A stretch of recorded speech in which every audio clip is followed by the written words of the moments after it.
और अब बात करते हैं बेखौफ होते बालू माफियाओं की। दुमका में बालू माफियाओं का मन इस कदर हावी हो गया है, इस कदर उनका हौसला बुलंद है कि आम लोगों को कुचलने के बाद अब प्रशासनिक अधिकारी को भी कुचलने की वो कोशिश कर रहे हैं। बता दें कि गुप्त सूचना के आधार पर रानेश्वर अंचल की महिला अंचलाधिकारी सदा नुसरत रानेश्वर प्रखंड के खेदरा बालू घाट पहुंची, जहां पर कई ट्रैक्टर उस घाट से बालू का उठाव कर रहे थे। अधिकारी को देखते ही कई लोग वहां से भाग खड़े हुए।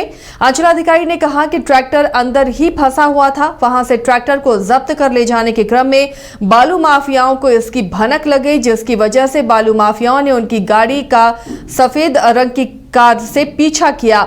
सफेद गाड़ी के साथ एक बाइक सवार भी था, जिसमें 2 लड़के बैठे हुए थे।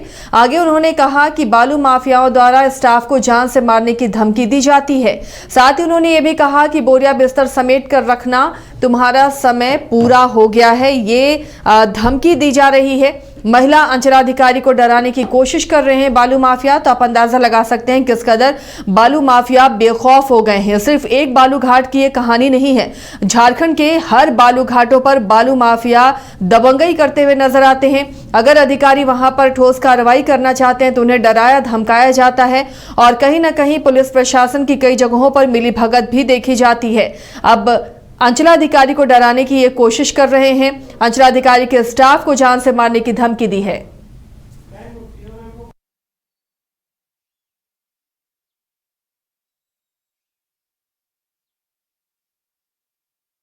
क्योंकि तूफान जुड़े हुए हैं दुमका से इस पर अपडेट के साथ। तूफान, बालू माफियाओं का हौसला काफी बढ़ा हुआ है, बेखौफ नजर आते हैं, यहां तक कि अधिकारियों तक का खौफ उनमें नहीं है।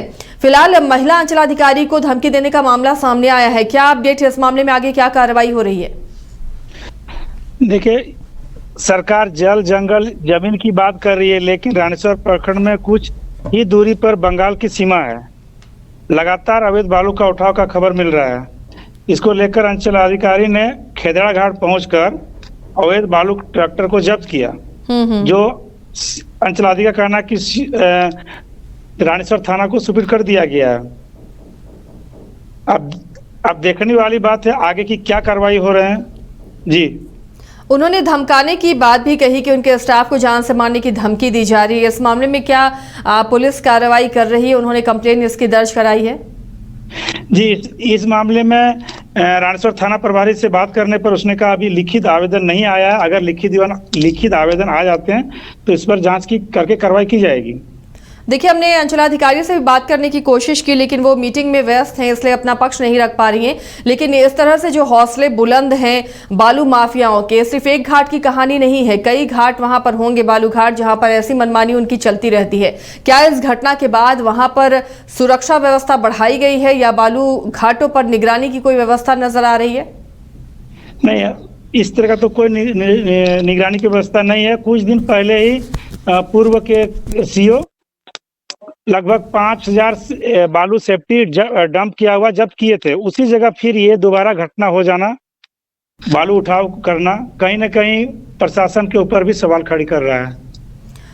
चलिए, शुक्रिया तूफान इस तमाम जानकारी के लिए। तो कहीं ना कहीं प्रशासन पर सवाल उठते हैं अगर इस तरह से बालू का उठाव होता है और इतने दबंगई के साथ उठाव होता है कि अंचलाधिकारी तक का इन्हें खौफ नहीं है बालू माफियाओं का और उन्हें तक धमकी देने से गुरेज नहीं करते, तो ऐसे में सवाल उठना लाजमी है।